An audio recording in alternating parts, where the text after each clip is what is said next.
আরহাম মেভিনের কোমর পেঁচিয়ে নিজের সাথে মিশিয়ে রেখেছে। তার গরম নিঃশ্বাস মেভিনের পিঠে ছুঁয়ে যাচ্ছে বারংবার। মেভিনের ধীর গলায় কাঁপা কাঁপা সুরে বলল, আরহাম সাহেব ছাড়ুন, ব্যথা পাচ্ছি। আরহাম ছাড়ল না। কিছুক্ষণ অনুভব করলো তার প্রেয়সীর বুকের স্পন্দন, যার প্রতিনিয়ত কম্পিত হচ্ছে বারংবার। আরহাম মেভিনের দিকে গভীর দৃষ্টি নিক্ষেপ করল। ভয়ার্ত মুখশ্রী, কাঁপা কাঁপা অধৈর্যরা, নেত্রপল্লবে বিরাজমান ভয়ানক নেশা, যা আরহামকে বর্তমানে আকর্ষণ করছে। আরহাম নিজেকে নিয়ন্ত্রণ করে মেভিনকে ছেড়ে দিয়ে গাড়ি থেকে বেরিয়ে গেল, নয়তো সে ভয়ানক কাণ্ড ঘটিয়ে ফেলবে। মেভিন বুকে হাত দিয়ে জোরে জোরে নিঃশ্বাস ফেলল। আরহামের অদ্ভুত আচরণ তার কাছে সুবিধার ঠেকল না। সে জানালা দিয়ে আরহামের দিকে তাকালো। আরহাম একটা বোতল হাতে নিয়ে তা থেকে পানি ঢকঢক করে পান করলো, অতবার মুখে ভালো করে ছিটিয়ে নিল। মেভিন শুধু নীরব দর্শকের ন্যায় পর্যবেক্ষণ করে গেল। মেভিনও গাড়ি থেকে বেরিয়ে আরহামের পাশে দাঁড়িয়ে প্রশ্ন ছুড়ে দিল, কেন করছেন এটা? আরহাম বোতলটা এগিয়ে দিল মেভিনের দিকে। মেভিন দিল না। পানি খেয়ে নাও স্টুপিড। মেয়েদের মাথায় জটিল হিসাব ঢুকবে না, এলোমেলো লাগবে তোমার, হিসাব খুঁজতে গিয়ে তলিয়ে যাবে। মেভিনের কাছে আরহামের কথা অদ্ভুত ঠেকল। মেভিন যেতে নিলে আরহাম মেভিনের হাত আঁকড়ে ধরে। মেভিন আরহামের দিকে তাকাতে আরহাম অসহায় আঁখি জোড়ায় তড়িৎ গতিতে পলক ফেলে শুধায়, আমি না হয় বলতে পারি না, তাই বলে কি তুমি বুঝবে না? কতটা ব্যথা, কতটা আবেগ ছিল কথাটিতে না চাইতেও মেভিনের আঁখি জোড়া ছলছল হয়ে ওঠে। নিজেকে অসহায় লাগছে তার, বুঝতে গিয়েও বুঝতে পারছে না। তার মস্তিষ্কে শুধুমাত্র মায়ের এবং আরহামের ঘনিষ্ঠ মুহূর্তগুলো হাতছানি দিচ্ছে। আরহাম তার হাত জোড়া ছেড়ে দিয়ে হতাশ সুরে বলল, গাড়িতে উঠে পড়ো মেহবিন। মেভিন দ্বিরুক্তি দেখালো না, চুপচাপ গাড়িতে বসে পড়ল। অন্তু তালুকদার বাড়িতে এসে জানতে পারলো মেভিন বাড়িতে নেই। তাই আরহামের মায়ের অনুমতি নিয়ে সে মেভিনের ঘরে গিয়ে মেভিনের ঘরটা ঘুরে দেখছে। আরহামদের বাড়ির প্রতিটি ঘর যেন এক একটা বড় বড় ড্রয়িং রুমের নয়। একসাথে অনেকগুলো মানুষ একটি ঘরে খুব সহজেই থাকতে পারবে। অন্তু গিয়ে মেভিনের বারান্দায় দাঁড়িয়ে চারিপাশটা ভালো করে পর্যবেক্ষণ করলো। আরিয়ান মেভিনের ঘরে এসেছিল মেভিনের সাথে গল্প করতে। মেভিনকে ঘরে না পেয়ে সে বারান্দার সামনে গিয়ে দেখতে পেল অন্তু অপর দিকে ঘুরে দাঁড়িয়ে আছে। অন্তু এবং মেভিনের শারীরিক গঠনে কিছুটা মিল থাকে। আরিয়ান অন্তুকে মেভিন ভেবে আদেশের সুরে বলল, মেহু, তোর একমাত্র এক্স দেব সারাদিন খাটুনি করে বাসায় ফিরল, অথচ তুই নাকি বারান্দায় বসে আছিস। যা গিয়ে আমার জন্য কফি করে নিয়ে আয়। আরিয়ানের কথায় অন্তুর মাথায় দুষ্টু বুদ্ধি চাপলো। আরিয়ানের কথা সে অনেক শুনেছে, সে নাকি কলেজে ক্রাশ বয়। আরিয়ানের গলার স্বর শুনে সে বুঝে ফেলেছে আরিয়ান স্বয়ং তার পিছনে দাঁড়িয়ে আছে। সে খানিকটা কেশে গলার স্বর কিছুটা চিকন সুরে শুধালো, অসভ্য ছেলে, এক্স ভাবি হই আর প্রেজেন্ট ভাবি হই। ভাবি তো তাকে অর্ডার করছিস? এত বড় স্পর্ধা তোর? এক্ষুনি পা ধরে মাপচা, না হলে ফোপেকে গিয়ে তোর নামে নালিশ করিয়ে গালে থাপ্পড় লাগাবো। কথাটি বলে মাপ চাওয়ানোর জন্য অন্তু নিজের পা পেছন থেকে বাড়িয়ে দেয়। আরিয়ান গলার স্বর শুনে অনায়াসে বুঝতে পারে মেভিন নয়, তার সাথে অন্তু ফাজলামি করেছে। রাহেলার থেকে শুনেছিল সে মেভিনের সাথে দেখা করতে অন্তু এসেছে। আরিয়ানও দুষ্টুমি করে বলে ওঠে, এক্স ভাবি যেহেতু বলেছে তাহলে তো মাফ চাইতেই হয়। কথাটি বলে আরিয়ান পেছন থেকে অন্তুর পা টেনে ধরে। টাল সামলাতে না পেরে মেঝেতে পড়ে গিয়ে কোমরে হাত দিয়ে মা গো বলে চেঁচিয়ে ওঠে অন্তু। কিলকিলিয়ে হেসে ওঠে আরিয়ান। অন্তু এক মুহূর্তের জন্য স্তব্ধ হয়ে যায় আরিয়ানের হাসি মাখা মুখশ্রীখানা দেখে। ফর্সাগালের ছোট্ট একটি অংশ একটি তিল দৃশ্যমান, যা হাসলে স্পষ্ট হয়ে ওঠে। বেশ সুন্দর লাগে দৃশ্যটি। ছেলেদের বুঝি হাসলে এত সুন্দর লাগে? আরিয়ান হাসতে হাসতে খেয়াল করলো অন্তুর গালে হাত দিয়ে বসে আছে। আরিয়ান কিছুটা ঝুঁকে অন্তুর মাথা আলতো করে মেরে বলল, আরিয়ান হাসান তালুকদারের সাথে চালাকি করে কোনো লাভ নেই, বুঝলে মিস? আরিয়ানের কথার মাঝে মেভিন তার ঘরে প্রবেশ করে আরিন এবং অন্তুকে মেঝেতে দেখে প্রশ্ন করে, অন্তু, তুই কখন এলি? আর আরিয়ান, তোর এইভাবে মেঝেতে কি করছিস? আরিয়ান দ্রুত উঠে যায়। মেভিন হাত ধরে অন্তু উঠে দাঁড়ায়। আরিয়ান হাসতে হাসতে জবাব দেয়, তোর গাধা বান্ধবী দ্য গ্রেট আরিয়ান হাসান তালুকদারকে বোকা বানাতে চেয়েছিল, কিন্তু নিজেই কেমন বোকা বনে গেছে দেখ। Just a bloody fool. রাগে ফুঁসতে ফুঁসতে অন্তু মাথা নিচু করে চেঁচিয়ে জবাব দেয়, আমাকে একদম অপমান করবেন না আরিয়ান ভাইয়া, চুপ করুন। মেভিন কিছু না বুঝতে পেরে বলল, এখানে হচ্ছেটা কি? আমাকে কেউ ক্লিয়ার করে বলবে? অন্তু, তুই কি করেছিস? অন্তু মুখ ঘুরিয়ে জবাব দিল, তোর এত কিছু শুনতে হবে না। আরিয়ান আর এক দফা হেসে উঠে কোমরে হাত রেখে তাদের কথার মাঝেই নিচ থেকে, স্টুপিড মেয়ে, কোথায় তুমি? কথাটি ভেসে উঠে মেভিনের বুঝতে বাকি নেই আরহাম তাকে ডাকছে। এই লোক ছাড়া তাকে স্টুপিড বলে সম্বোধন কে বা করবে? তাই মেভিন সহ আরিয়ান এবং মন্টু নিচে নেমে আসে। মেভিনকে নিচে নামতে দেখে আরহাম মেভিনের হাতে একটা বড় প্যাকেট ধরিয়ে বলে, তোমার যে কালকে থেকে মাইগ্রেনের ব্যথা উঠেছে কাউকে জানাওনি কেন? রাহেলার থেকে আমাকে জানতে হলো। নিজের খেয়াল রাখতে পারো না নাকি? স্টুপিড কোথাকার। মেভিন প্যাকেট দেখতে পায় তাতে কিছু মাইগ্রেনের ওষুধ আছে। মেভিন নাক উঁচিয়ে আরিয়ানকে উদ্দেশ্য করে বলে, আরিয়ান তোর ভাইকে বলে দে নিজের বউকে নিয়ে যেন ব্যস্ত থাকে, আমার ব্যাপারে যেন নাক একটু কম গলায়। হুম, আমি কারো ব্যাপারে নাক গলাচ্ছি না।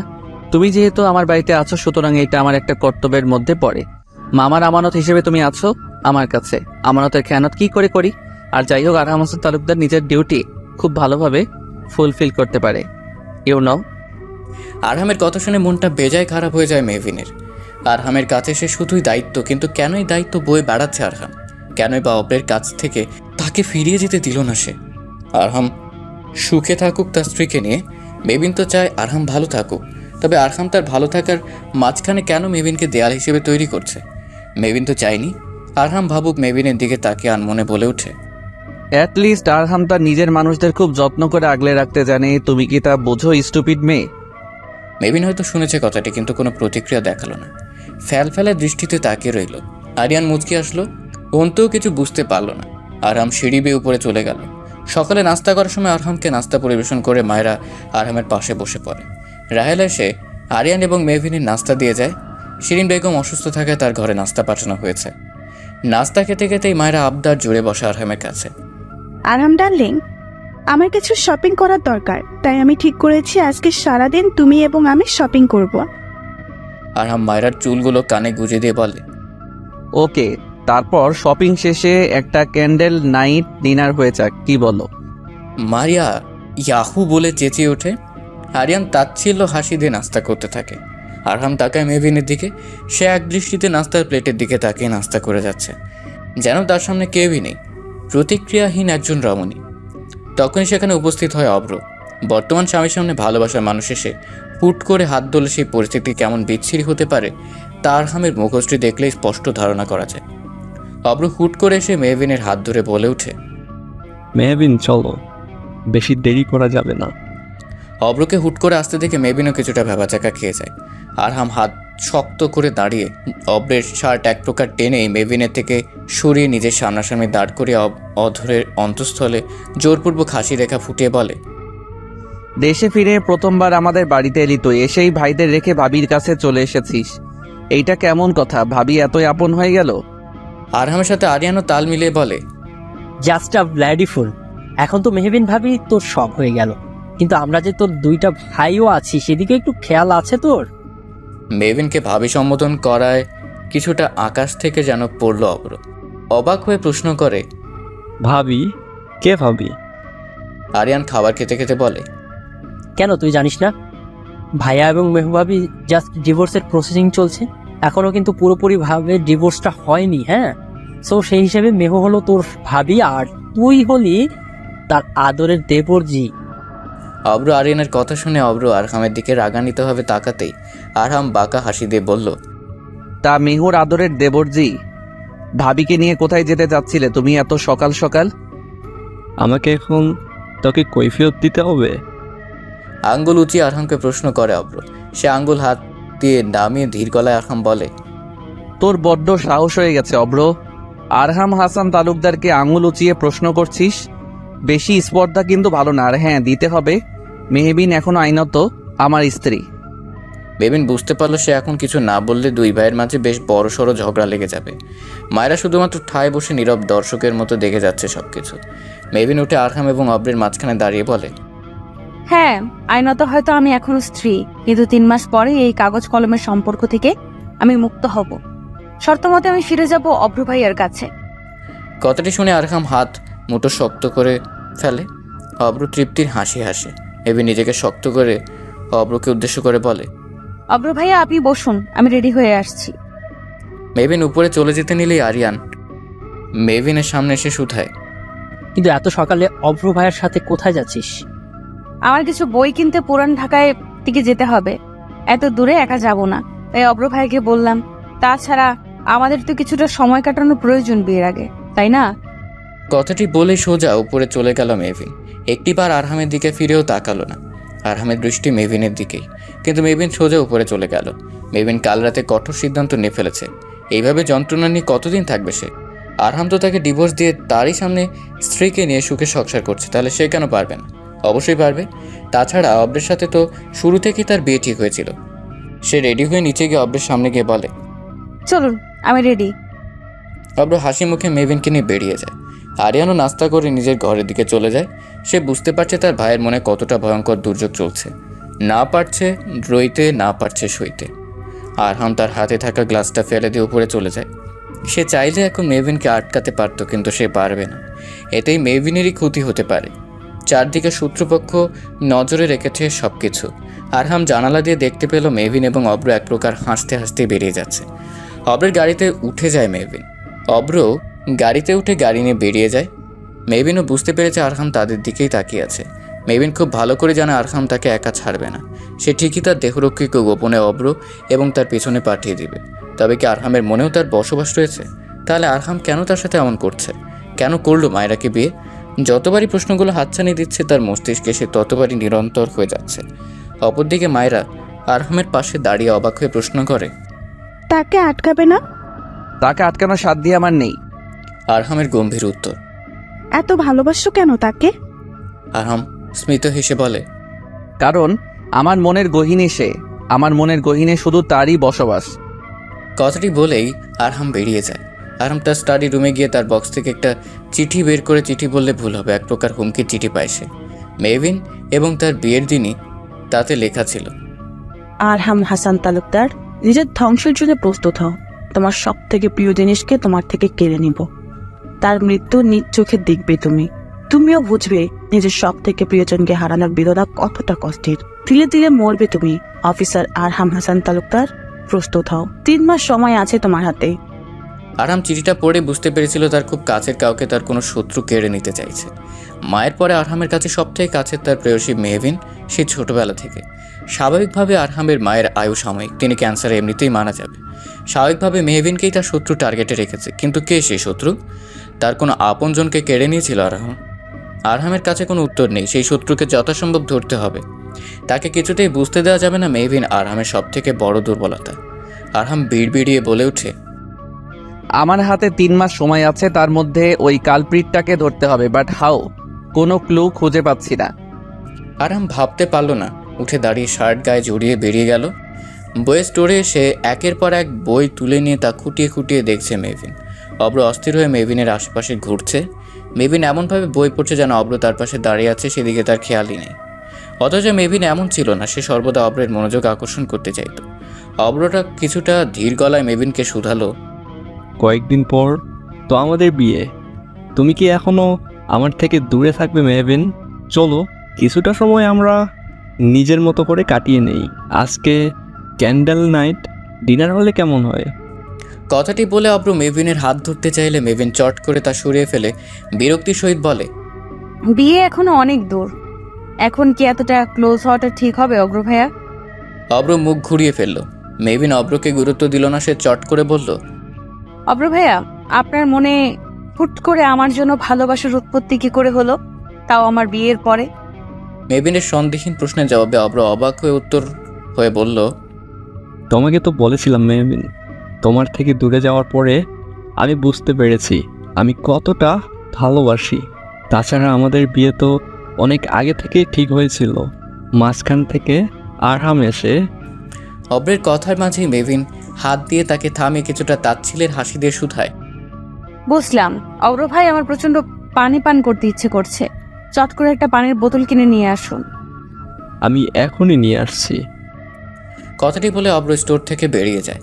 অব্র বেরিয়ে যেতে মেহভিন স্টোরের আর এক পাশে গিয়ে পিছনে ঘুরে থাকা ব্যক্তির পিছনে গিয়ে দাঁড়ায়, যিনি এক প্রকার বই কেনার ভান ধরে বই হাতে দাঁড়িয়ে আছে। মেহভিন কিছুটা কেশে বলল, আরহাম সাহেব, আপনার বউ কি জানে আপনি আপনার সব কাজ ফেলে আপনার প্রাক্তন বউকে পাহারা দেওয়ার জন্য বইয়ের দোকানে ঘুরে বেড়াচ্ছেন? প্রাক্তন বউ তার প্রেমিকের সাথে কিভাবে নিজেদের মতো সময় কাটাচ্ছে তার নজর রাখতে এসেছেন বুঝি আরহাম সাহেব? মেহভিনের প্রশ্নে কাশতে কাশতে আরহামের হাত থেকে বই পড়ে যায়। সে হয়তো আশা করেনি মেহভিন তাকে এতটা দ্রুত সময় চিনে ফেলবে। মেহভিন আরহামের ভয়ার্ত মুখশ্রী দেখে মুখ চেপে হাসে। আরহাম দ্রুত বইখানা তুলে মেহভিনকে হাসতে দেখে ক্ষিপ্ত গলায় প্রশ্ন করে, হাসছো কেন স্টুপিডের মতো? কারণ আপনার ভাষ্য মতে আমি স্টুপিড তাই। কিন্তু আপনি প্রথমে বলুন, আপনি অফিসে না গিয়ে আমার উপর গোয়েন্দাগিরি করছেন কেন? আরহাম পকেটে হাত রেখে কিছুটা ভাব নিয়ে ঠোঁটের কোণে আলতো হাসি ফুটিয়ে বলে, আমার এত ফালতু সময় ওয়েস্ট করার মতো সময় নেই যে তোমার উপর নজরদারি করব। আমি জাস্ট আপনি জাস্ট মেহবিন ভ্রু কুচকে প্রশ্ন করে আরহামকে ফের প্রশ্ন করে মেহবিন। আরহাম তার হাতে থাকা উপন্যাসের বইটা দেখিয়ে বলে, মায়েরার নাকি খুব বই পড়ার শখ হয়েছে, তাই এসেছিলাম কিনতে। তা সেই বই তো লোকাল এরিয়া থেকেই নিতে পারতেন, হঠাৎ পুরনো ঢাকায় কেন আসলেন? আসলে একটা ক্লায়েন্ট মিটিংয়ে এদিকে এসেছিলাম, তাই আর কি এই দোকান দেখে ঢুকে পড়েছিলাম। হঠাৎ এইদিকে মিটিং পড়লো কেন? আরহাম মেহবিনের পুলিশের ন্যায় জেরাতে কিছুটা নয় বেশ বিরক্ত আরহাম। একজন ক্রাইম অফিসার হয়ে স্টুপিড মেয়েটার জেরা নিতে পারছেন আরহাম। আরহামের ভেবাচাকা মুখোশটি দেখে বেশ মজা পাচ্ছে মেহবিন। সে মুখ চেপে হাসছে। আরহাম আঙ্গুল তাক করে মেহবিনকে কিছু বলার পূর্বে সেখানে বোতল হাতে নিয়ে অব্র উপস্থিত হয়। আরহামকে যেন এই মুহূর্তে দেখে বেশ অবাক। সে অবাক হয়ে প্রশ্ন করে, এখানে কি করছিস তুই? আমার যতটুকু ধারণা এই সবটা তোর নয়, সো আমি এখানে কি করছি তার কোনো কৈফিয়ত তোকে দিব না। আরহামের থেকে এমন উত্তর পেয়ে অব্র রাগের দাঁত কটমট করে বলে, মেহবিন চলো, আজকে আমরা সারাদিন ঘুরে রাতে ক্যান্ডেল লাইট ডিনারে যাব। মেহবিনও আরহামকে এক প্রকার শুনিয়ে জবাব দেয়, হ্যাঁ যাওয়া যায়, চলুন। মেহবিনের উত্তর পেয়ে অব্র মেহবিনের হাত ধরলে তাতে বাদ সেধে অব্রের থেকে মেহবিনের হাত ছাড়িয়ে নেয়। অব্র ভ্রু নাড়িয়ে প্রশ্ন করল, এইটা কি হলো? আগেই বলেছিলাম বড় ভাবি হয়, যখন তখন হাত ধরবি না। তাও দেখছি তুই বারবার কথার অবাধ্য হচ্ছিস। হাত কি আস্ত রাখতে চাইছিস না? আরহাম শেষের কথাটি খুব আস্তে করে বলায় মেহবিন শুনতে পায় না। অব্র হাত নামে হুমকিতে এক প্রকার দমে যায়। আরহামের স্বভাব সে জানে, সহজে রেগে যায় না, রেগে গেলে লঙ্কা কাণ্ড বাঁধিয়ে দেওয়ার ক্ষমতা রাখে। মেহবিন আরহাম এবং অব্রের মাঝে দাঁড়িয়ে আরহামের দিকে রাগান্বিতভাবে তাকিয়ে বলে, আপনার সমস্যাটা কি বলুন তো? বন্দি তো করেই রেখেছেন, এখন কি আমাকে ঘুরতেও দিবেন না? আরহাম প্রশ্নের জবাবে মুচকি এসে বলে, দিব তো, কিন্তু তোমরা দুজন না, আমরা তিনজন। অব্র সঙ্গে সঙ্গে বলে ওঠে, হোয়াট? মেহবিন অবাক হয়ে তাকিয়ে থাকে। আরহাম অব্রের কাঁধে হাত রেখে বলে, এত অবাক হবার কি আছে ভাই? এতদিন পরে দেশে ফিরে শুধু ভাবির সাথেই ঘুরলে চলবে? ভাইয়ের সাথেও তো ঘুরতে হবে, ভাইকেও টাইম দিতে হবে। তাছাড়া ক্লায়েন্টের সাথে মিটিং করে আমি এখন ফ্রি, সো আমরা একসাথে একদিন ঘুরতেই পারি, তাই না? মেহবিনের আরহামের কথা শুনে কিছুটা তীব্র গলায় খোঁচা মেরে শুধালো, কিন্তু আপনার মায়ের ডার্লিং কোথায়? সে আপাতত তার পাপার বাড়িতে গিয়েছে, আর আমি আমার ভাইয়ের সাথে একটা দিন স্পেন্ড করব, তাতে কে কি বলবে? আরহামের জবাবে মেহবিন থেমে যায়। অব্র শক্ত মুখোশটিতে দাঁড়িয়ে থাকে। তার সব প্ল্যানের মধ্যে আরহাম যেন এসে জল ঢেলে দিয়েছে। কিছু বলতেও পারছে না, মুখ খিচে দাঁড়িয়ে রইল সে। আরহাম তা দেখে বাঁকা হাসলো। মেহবিনের নজরে তা এড়ালো না। মায়েরা আরহামের মায়ের ঘরে এসে দরজা টোকা দেয়। দরজার শব্দ অনুসরণ করে আরহামের মা মায়েরাকে দেখে বলে, মায়েরা, তুমি তোমার বাবার বাড়ি থেকে এসেছো, কেমন আছে তিনি? মায়েরার মা নেই, বাবা আছেন শুধু। ব্যবসার কাজে বিদেশে ঘুরে বেড়ান। কাল রাতে বাংলাদেশে এসেছেন, বাবা এসেছে শুনে বাবাকে দেখতে ছুটে গিয়েছিল মায়েরা। মায়েরা শিরিন বেগমের পাশে বসে বলে, আলহামদুলিল্লাহ ভালো। আন্টি, আপনার শরীর এখন কেমন? শিরিন বেগম হতাশ হয়ে বললেন, আগের থেকে ভালো। কিছুক্ষণ পরে আরিয়ানের সাথে হসপিটালে যাব। কিসব ট্রিটমেন্ট নাকি শুরু করবে? আরিয়ান যতই চেষ্টা করুক, আমি তো জানি আমার হাতে সময় একদমই নেই। মেহবিনকে ছোটবেলা থেকে নিজের ছেলের বউ করার ইচ্ছে ছিল। ভালোই ভালোই বিপদটা কেটে গেলে আরহাম এবং মেহবিনের সুখের একটা সংসার হবে। ওদের সুখে দেখলে শান্তিতে মরতে অন্তত পারবো। মায়েরা শিরিন বেগমের কথা শুনে কিছুক্ষণ নীরব থেকে প্রশ্ন করলো, আপনার শেষ ইচ্ছা ছিল মেহফিনকে নিজের ছেলের বউ হিসাবে দেখে যাওয়া, কিন্তু কেন হঠাৎ এমন কেন? হঠাৎ এমন প্রশ্ন করলে যে মা? না মানে, আপনার কেন মনে হলো না মেহফিনের থেকে হয়তো অন্য কেউ আপনার ছেলের বউ হওয়ার যোগ্যতা রাখে? কথাটি বলেই মাথা নুইয়ে ফেলল মায়েরা। শিরিন বেগম আলতো হেসে নিজের চশমা চোখে দিয়ে পাশে থাকা আরহাম এবং মেহবিনের একটা ছোটবেলার ছবি মায়েরার হাতে দিল। মায়েরা দেখতে পেল দুই ঝুঁটি করা ছোট্ট একটা মিষ্টি মেয়ে গাছের নিচে বসে ফুলের মালা গাচ্ছে। বয়স আনুমানিক ৬-৭ বছর হবে। সেই মেয়েকেই গাছের আড়াল থেকে মুগ্ধ হয়ে ১২-১৩ বছরের কিশোর দেখে যাচ্ছে। পরনে তার স্কুল ড্রেস, এলোমেলো চুল, ফর্সা ঘামার্ত মুখশ্রী। চিনতে পারছো এদের? শিরিন বেগমের প্রশ্নে মায়েরা শিরিন বেগমের দিকে তাকাতেই তিনি জবাব দেন, আমার ছোট্ট আরহাম এবং মেহবিন। ছবিটা মেহবিনের বাবা মানে আমার ভাই তুলেছিল। বাগানটি মেহবিনদের। দুপুরের দিকে ছোট্ট মেহবিন গাছের নিচে বিভিন্ন ফুলের গেঁথে মালা বানাতো। আমার ছোট্ট ছেলেটা সেই দৃশ্য দেখতে স্কুল থেকে ক্লান্ত হয়ে প্রতিদিন ছুটে যেত তার মামুর বাসায়, শুধুমাত্র তার প্রেয়সীকে দেখতে। ছোটবেলা থেকে মেহবিনের প্রতি আলাদা এক টান ছিল আরহামের। অন্য কেউ না বুঝলেও আমি বুঝতাম। আমার ছেলেটা ধীরে ধীরে ভালোবেসে ফেলেছে আমার ছোট্ট মেহুকে। মায়েরা ফের ছবিটার দিকে তাকালো। শিরিন বেগম পুনরায় বলল, আমার ছেলেটা ছোট থেকে চাপা স্বভাবের। অফরের সাথে যখন মেহবিনের বিয়ে ঠিক হলো, তখন আমি দেখেছিলাম আমার ছেলেটা কতটা ভেঙে পড়েছিল। বলতে পারতো না, কিন্তু আমি তো মা, আমি অনুভব করেছিলাম মেহুকে ছাড়া আমার ছেলেটা মরে যাবে। তাই শেষ সময়ে ভাইয়ের কাছে মেহুকে চেয়ে বসলাম। বোনের আবদার রেখে ভাইও তার মেয়েকে আমার ছেলের হাতে তুলে দিল। কিন্তু হঠাৎ এমন বিপদে সব এলোমেলো হয়ে গেল। জানি না আমার মেহু এবং আরহাম কবে এক হবে। কথাটি বলে শিরিন বেগম দীর্ঘশ্বাস ফেলল। অপরদিকে শপিং মলে আরহাম এবং অব্রের সাথে মেভিন একটা পর একটা দোকানে ঢুকে নিজের জন্য জামা চুজ করছে, কিন্তু তার কোনো কিছুই পছন্দ হচ্ছে না। অব্র কোনো জামা পছন্দ করে দিলে আরহাম এক প্রকার নাক ছিটকে তা প্রত্যাখ্যান করে দিয়ে বলে, সি, তোর চয়েস এত বাজে, এইসব রং স্টুপিড মেয়েকে একদম মানাবে না। মেভিনেরও অব্রের পছন্দ করা জামাগুলো তেমন পছন্দ হয়নি, তা তার মুখোশটি দেখলেই বোঝা যাচ্ছে। অব্র কোমরে হাত রেখে বলে, তাহলে কোন রং মানাবে মেহবিনকে? আরহাম তার পাশে থাকা একটা টকটকে সবুজ পাড়ের লাল টকটকে মেভিনের গায়ে জড়িয়ে ধরে মেভিনকে আয়নার সামনে দাঁড় করিয়ে বলে, দেখো মেয়ে, তোমায় লাল শাড়িতে খুব সুন্দর লাগছে। তোমাকে লাল শাড়ি পরলে বউ বউ লাগবে। আয়না নিজেকে দেখে মেভিনের অধরের কোণে তৃপ্তির হাসি ফুটে ওঠে, যার অর্থ তার পছন্দ হয়েছে। অব্রে একটা ফোন আসে, সে বিরক্ত হয়ে বাইরে চলে যায়। মেভিন আয়নার সামনে দাঁড়িয়ে ফের আরহামকে প্রশ্ন করে, আমাকে বউ বউ লাগবে বুঝি? টুকটুকে বউ। আসল বউ নাকি নকল বউ? মনের মতো বউ। সে বউ আবার কেমন বউ? যে বউ আমার মনের গহীনে রয়েছে, যাকে ঘিরে আমার মনে হাজারো স্বপ্ন। কি রয়েছে আপনার মনের গহীনে? হাজারো অভিযোগ তাকে ঘিরে, যে রয়েছে আমার মনের গহীনে। মেহবিনের ইচ্ছে ছিল আরহামের থেকে ডিভোর্স নিয়ে অফরের কাছে ফিরে যাওয়া। সে তো আরহামকে নয়, বরং অফরোকে ভালোবাসে। সে ঠিকও করে ফেলেছে ডিভোর্সের পরে, অর্থাৎ 3 মাস পরে অফরোকে বিয়ে করবে। তখন আরহাম কি করবে আন্টি? মায়েরার প্রশ্নে কিছুটা নড়ে চড়ে বসে শিরিন বেগম। সত্যিই তো বিয়ের পর একদিনের জন্য আরহামকে নিজের স্বামী হিসেবে মেনে নিতে পারেনি মেহবিন। 3 মাসের সময়টুকু শেষ হয়ে গেলে মেভিন ঠিকই ফিরে যাবে অব্রের কাছে। তখন কি করবে আরহাম?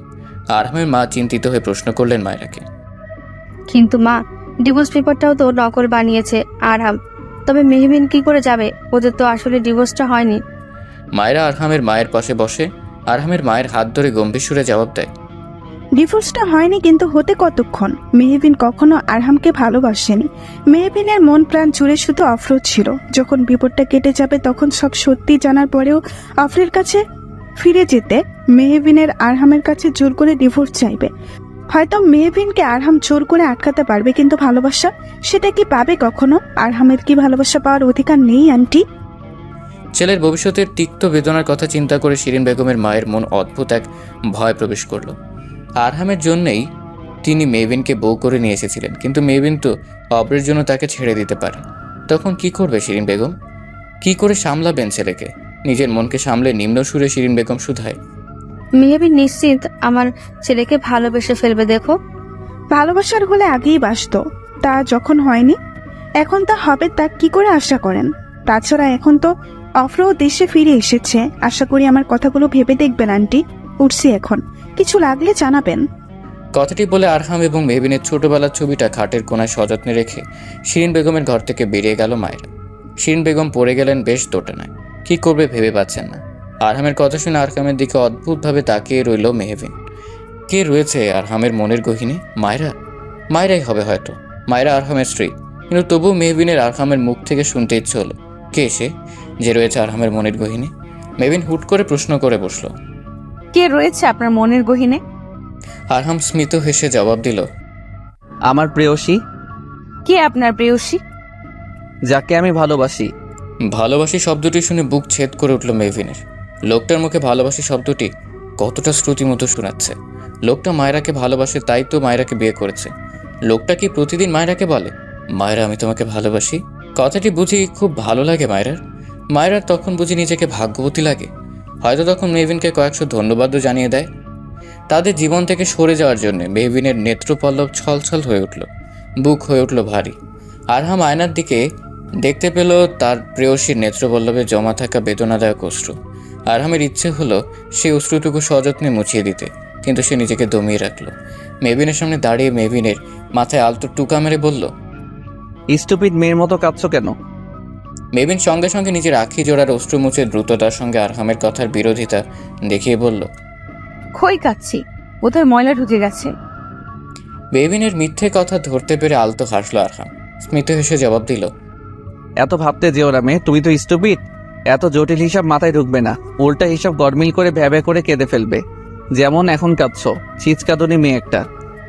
মেহবিন কোমরে হাত গুজে হাত উঁচিয়ে রেগে তেড়ে গিয়ে প্রশ্ন করল, কি বললেন? আমি ছিচকা তো নেই। ছিচকাদনি তো, কথায় কথায় কেঁদে দাও। ধরো টিস্যুটা নিয়ে জল মুছে ফেলো। কথাটি বলে পকেট থেকে টিস্যু বের করে মেহবিনের দিকে আরহাম বাড়িয়ে দিল। মেহবিন দিল না, মুখ ঘুরিয়ে ফেলল। আরহাম মেহবিনকে জোর করে মেহবিনকে নিজের দিকে ঘুরিয়ে টিস্যু দিয়ে যত্ন সহকারে মেহবিনের অস্ত্র মুছে দিল। মনে মনে সে বিরাট এক সিদ্ধান্ত নিয়ে ফেলল, তোমার আঁকি জোড়ায় অশ্রুপাত ঘটাতে দিব না প্রেয়সী। আজীবন যত্নে রাখবো তোমার প্রতিটি অশ্রুর কণা। মেহবিন কি আরহামের মনের সেই কথা শুনল? হয়তো শুনেনি। আশেপাশে সকলে মেহবিন এবং আরহামের দিকে মুগ্ধ হয়ে তাকিয়ে আছে। একজন মহিলা আগ বাড়িয়ে এসে মেহবিনকে উদ্দেশ্য করে বললেন, বরের সাথে ঝগড়া করে কান্নাকাটি করছেন বুঝি? কিন্তু দেখুন, আপনার বর কত সুন্দর করে আপনার চোখের জল মুছিয়ে দিচ্ছে। সত্যি আপনি ভাগ্যবতী। মেহবিনের কিছু বলার পূর্বে মহিলাটি চলে যায়। আরহাম মিটমিটে হাসে। অব্রসে শুনতে পায় মহিলার কথাটি। সঙ্গে সঙ্গে তার মেজাজ তিক্ত হয়ে ওঠে। সে মেহবিনের কাছে গিয়ে প্রশ্ন করে, তা কি ঠিক করলে? কোনটা নিবে? মেহবিন অব্রের জামা সরিয়ে রেখে আরহামের পছন্দ করা শাড়িটা দেখিয়ে বলে, এই শাড়িটা বেশ সুন্দর, আমি এই শাড়িটা নিব। অব্র মেহবিনের উত্তর বেশ অসন্তুষ্ট, তা তার মুখশ্রীতে স্পষ্ট। সে বিল দিতে চাইলে আরহাম আগ বাড়িয়ে নিজের ক্রেডিট কার্ড কাউন্টারে জমা দিয়ে বলে, আজকের বিলটা না হয় আমিই দেই। কেন? তুই কেন আমার হবু বউয়ের শাড়ি বিল দিবি? অব্রের প্রশ্নে আরহাম স্মিত হেসে জবাব দেয়, ভুলে যাবি না, সে এখনো আমার স্ত্রী। অব্র বিরক্তির সহিত মেহবিনের দিকে তাকিয়ে বলে, মেহবিন, আমরা কি ক্যান্ডেল নাইট ডিনারে যেতে পারি? আশা করি এখন কেউ আমাদের মাঝখানে ঢুকতে যাবে না। শেষের কথাটি আরহামকে উদ্দেশ্য করে বলা হয়েছে, সে তা খুব ভালো করেই জানে। সে ঠায় দাঁড়িয়ে থেকে গম্ভীরভাবে দেখতে থাকে অব্রের কাণ্ড। মেহবিন, আমার গাড়িতে চলো। মেহবিন এক পলক আরহামের দিকে তাকিয়ে মাথা নাড়িয়ে গাড়িতে উঠতে নিলে আরহাম মেহবিনকে সঙ্গে মেহবিনকে পাঁচ কোলে তুলে নিল। আরহামের কাজে অব্র এবং মেহবিন দুজনেই হতবাক। অব্র ক্ষিপ্ততার সুরে জবাব দিল, এইটা কি হলো? রাত 10টা বাজতে চলল। আই থিঙ্ক বিদেশ থেকে তোর এইটা মনে নেই যে তালুকদার বাড়ির বউ হাজবেন্ড ছাড়া একা রাত 10টার পর বাড়ির বাইরে থাকতে পারবে না। এইটা বাড়ির রুলস। মেহবিন যেহেতু এখনো আমার বউ, তাই তাকেও সেই রুলস মেনটেন করতে হবে। Got it? কথাটি বলে মেহবিনকে নিজের গাড়িতে তুলে অব্রের দিকে তাকিয়ে চোখ মেরে শীষ বাজাতে বাজাতে গাড়িতে চড়ে গাড়ি ঘুরিয়ে বাড়ির দিকে নিয়ে গেল আরহাম। সেখানে দাঁড়িয়ে হাত মুঠো করে শক্ত হয়ে দাঁড়িয়ে রইল অব্র। এইবারও তার এবং মেহবিনের মাঝখানে এসে আরহাম সব প্ল্যান নষ্ট করে দিল। অপরদিকে শিরিন বেগমের ঘর থেকে বেরিয়ে মায়েরা বারান্দায় এসে দাঁড়ালো। সে শিরিন বেগমকে এতগুলো কথা কেন বলল জানে না, হয়তো সেই কাজটি করেনি, কিন্তু সে কি করবে? আরহামের পাশে মেহবিনকে সে সহ্য করতে পারছে না। সে জানে আরহাম মেহবিনকে ভালোবাসে, তবে সে কেন সহ্য করতে পারছে না তাদের সাথে? বর্তমান স্ত্রীর সামনে স্বামী তার প্রাক্তন স্ত্রীকে গাড়ি থেকে কোলে করে নামাচ্ছে, ব্যাপারটা যে কোনো মেয়ের জন্য কষ্টদায়ক। হয়তো মায়েরার ক্ষেত্রেও তার ব্যতিক্রম নয়। মেহবিনের মতে সে গভীরভাবে উপলব্ধি করতে পারছে মায়েরার কষ্ট। মেহবিনের নজর যায় বারান্দা থাকা মায়েরার দিকে। কেমন ছলছল নয়নে তাদের দিকে তাকিয়ে রয়েছে। তাই মেহবিন আরহামের থেকে নিজেকে ছাড়ানোর প্রচেষ্টা করছে, কিন্তু আরহাম মেহবিনের ইচ্ছেকে নাকচ করে কোলে করে সদর দরজার দিকে এগিয়ে যাচ্ছে। আজ তার শখ হয়েছে তার প্রেয়সীকে কোল করে নিজের বাড়িতে নিয়ে যাবে, তাকে কষ্ট করে হাঁটতে দিবে না। আরহামের বুঝি শখ হয় না? সে কেন প্রতিবার নিজেকে দমিয়ে রাখবে? কি করছেন কি? ছাড়ুন, আপনার বউ দেখছে আমাদের, সে কি ভাববে? মেহবিনের প্রশ্নে কিছুটা আলতো হেসে আরহাম জবাব দেয়, মিসেস আরহাম হাসান তালুকদার, আপনিও হয়তো ভুলে গিয়েছেন আপনিও এখনো পর্যন্ত আমার বউ। ছাড়ুন প্লিজ। নিজের স্বামীর পাশে অন্য কাউকে দেখাটা যে কতটা কষ্টের তা আপনি কখনো উপলব্ধি করতে পারবেন না। আমি বুঝি, তাই বলছি, আমাকে এক্ষুনি নামিয়ে দিন। কেন, তুমি বুঝি ক্ষণে ক্ষণে তা উপলব্ধি করো? তোমারও বুঝি কষ্ট হয়? মেহবিন কিছু না ভেবেই জবাব দিল। কষ্ট হবে না? নিজের স্বামী নিজের ছায়াকেও সহ্য হয় না, সেখানে তো। মেহবিনের কথার মাঝে আরহাম চট করে পাল্টা প্রশ্ন করে বসলো। তাহলে কি তুমি তোমার স্বামীর জায়গাটা আমাকে দিয়ে ফেলেছ? আচ্ছা, কোনোভাবে কি তুমি আমাকে ভালোবাসো মেহবিন? বলো না। শেষের কথাটি কিছুটা আশা নিয়েই বলে আরহাম। আরহামের প্রশ্নে মেহবিন তার আখি জোড়া নামিয়ে ফেলল। কেন যেন আরহামের চোখের দিকে তাকানোর সাহস হচ্ছে না। সে কি জবাব দিবে বুঝতে পারছে না, হাত পা কাঁপছে তার। আরহাম কেন তাকে হঠাৎ এমন প্রশ্ন করলো? কি বুঝাতে চাইছে আরহাম? আরহাম এখনও তাকে পাঁচ কোলে বাগানে দাঁড়িয়ে আছে। শীতল হাওয়া এসে তাদের দুজনের দেহকে ছুঁয়ে দিচ্ছে বারংবার। মৃদু মৃদু কাঁপছে মেহবিন। সেই কম্পন অনুভব করে আরহামের বুকে অদ্ভুত এক ঝড়ের আভাস এসে নাড়া দিচ্ছে, নিজের প্রেয়সীকে হারিয়ে ফেলার ভয়। মেহবিন উত্তর না দিয়ে পুনরায় বলল, আমাকে নামিয়ে দিন আরহাম সাহেব। আরহাম মেহবিনের থেকে জবাব না পেয়ে আশাহত হলো, ভারাক্রান্ত হলো বক্ষ বেদনা। শুনল না সে মেহবিনের অনুরোধ। মেহবিনকে কোলে নিয়ে সদর দরজা দিয়ে বাড়িতে প্রবেশ করলো। মায়রাকে মেহবিন এবং আরহামের দিকে বেদনাদায়ক দৃষ্টিতে তাকিয়ে থাকতে দেখে আরিয়ান পেছন থেকে বলে ওঠে, তোমার কি কোনো কারণে কষ্ট হচ্ছে মায়েরা? পেছন থেকে ভারী পুরুষ কণ্ঠস্বর শুনে পেছন করে তাকায় মায়রা। আরিয়ানকে দেখে দ্রুততার সাথে নিজের নেত্রকোণের অস্ত্রটুকু মুছে ফেলে সে। তড়িৎ গতিতে শুধায়, আমি কেন কষ্ট পাবো হঠাৎ? আরিয়ান মায়রার চারদিকে ঘুরতে ঘুরতে কিছুটা সন্দেহ প্রকাশ করে বলল, ডালমে কুচ কালা হে। আচ্ছা, তুমি কোনোভাবে নিজেকে আমার ভাইয়ের রিয়েল বউ ভাবতে শুরু করোনি তো? আরিয়ানের এমন কথায় কণ্ঠে কাঠিন্য এনে প্রশ্ন করে, কিসের যাটা বলা শুরু করেছো তুমি? আমি তো জাস্ট মিশনের কাছে এসেছি। সেটাই আমিও জানি, তুমিও জানো, কিন্তু এই কথাটা বারংবার তুমি ভুলে যাচ্ছ মায়রা। মাকে কি বলেছো আজকে তুমি? কি ভেবেছো মায়রা আমি কিছুই শুনিনি? দরজার আড়ালে আমি সব কিছু শুনেছি। তুমি কিভাবে মেহুর বিরুদ্ধে মাকে উস্কে দিচ্ছ আমি বুঝলাম না। আরিয়ানের কথায় বারান্দায় বসে জোরে জোরে শ্বাস ফেলে মায়রা। আরিয়ান মায়রার পাশে বসে ক্ষোভের সহিত বলে, আচ্ছা, তোমার এই কথাগুলো যদি আমি এখন ভাইকে বলে দেই তাহলে কি হবে বুঝতে পারছো তুমি? আরিয়ানের এমন কথায় মায়রার মধ্যে ভয় এসে হানা দেয়। আরহাম জানতে পারলে সে কিছুতেই মায়রাকে ছেড়ে দিয়ে কথা বলবে না, হয়তো বাড়িতেই থাকতে দিবে না। তখন কি করবে মায়রা?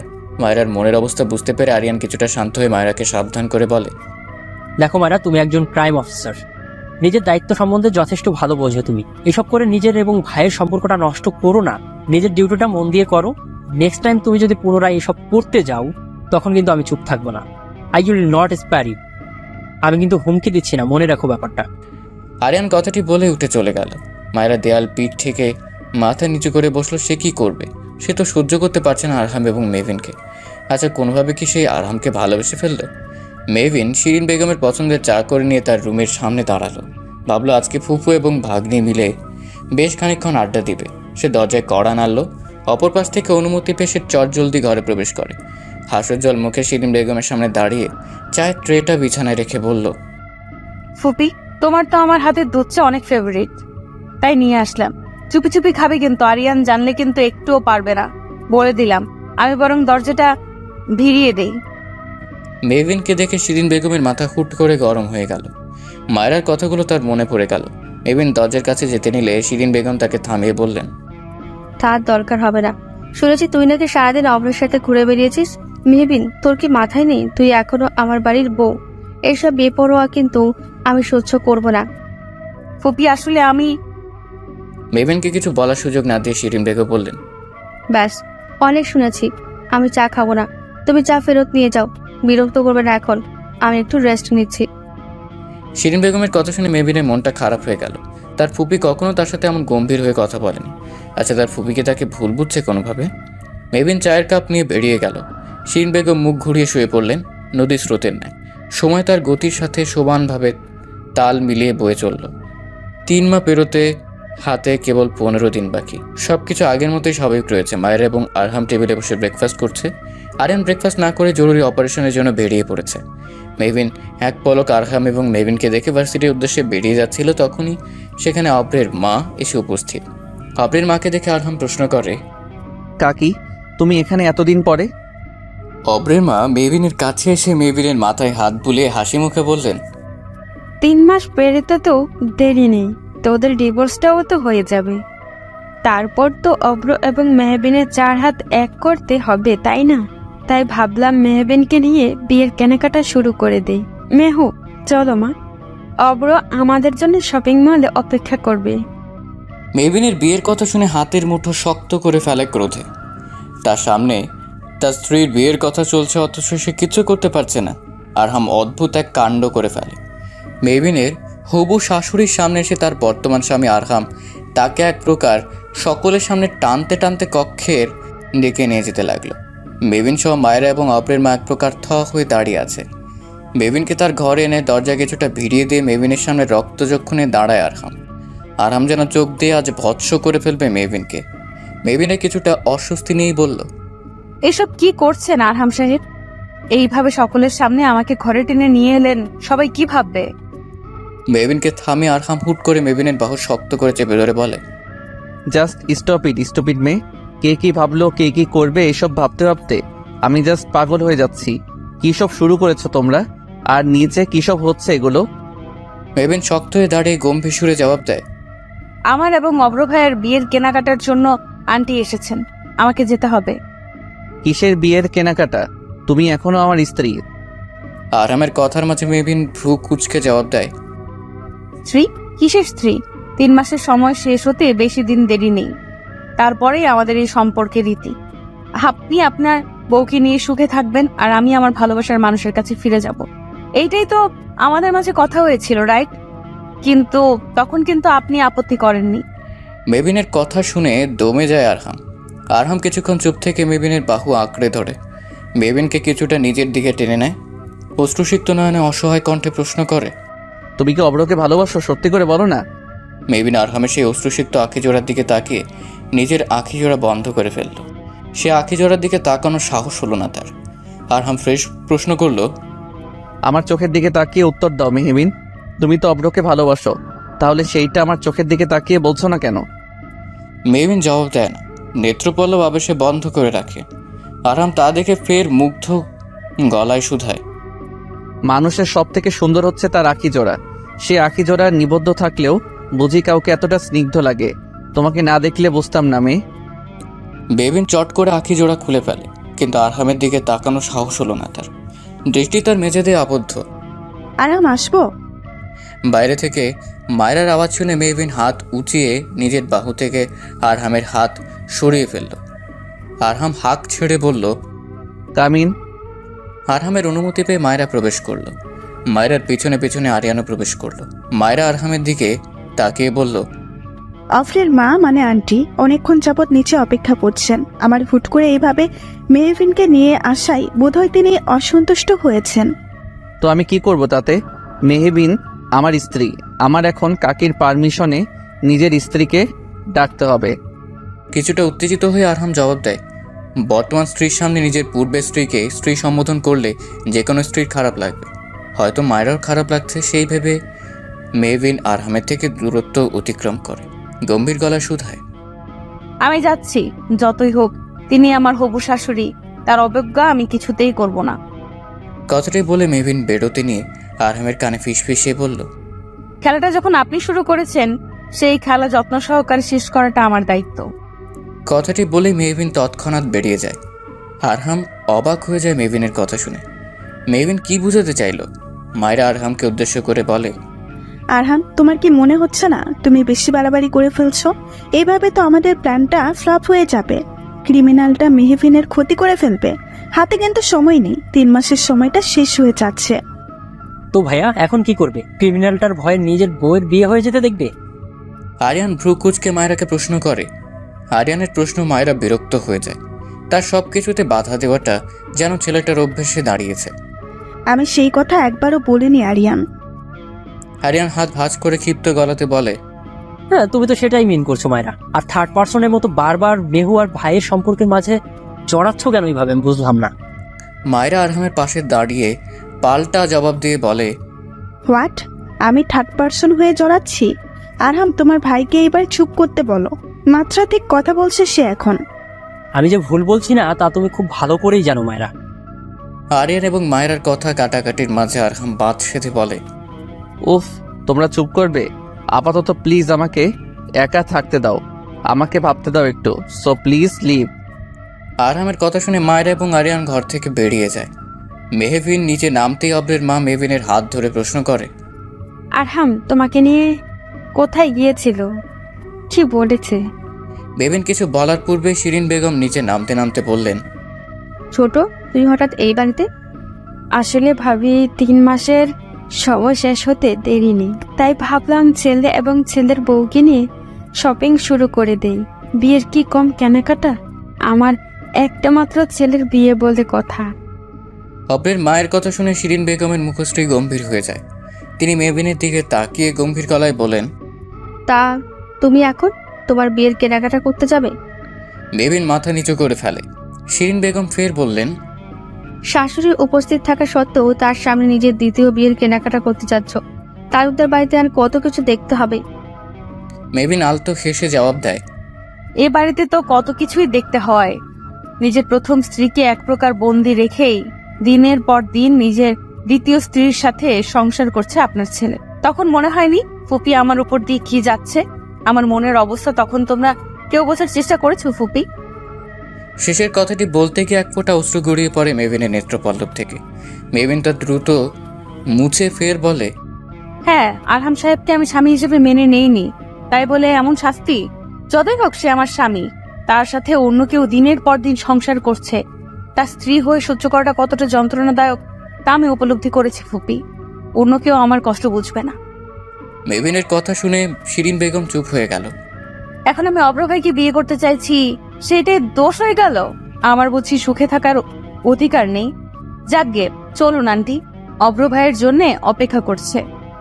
মেহবিনের কথায় অব্রের মা সায় দিয়ে মেহবিনকে নিয়ে বেরিয়ে গেলেন। মেহবিনের প্রতিটি কথা উপর থেকে শুনেছে আরহাম। সত্যি তো, মেহবিনকে বাঁচতে গিয়ে মিথ্যে বিয়ের নাটক করে সে নিজের অজান্তেই হোক কিংবা ইচ্ছেতেই বিরাট বড় কষ্ট দিয়ে ফেলেছে মেহবিনকে। তাদের সম্পর্ক তৈরি হওয়ার পূর্বে অদৃশ্য এক শত্রুর প্রভাবে তার নড়বড়ে হয়ে গেছে।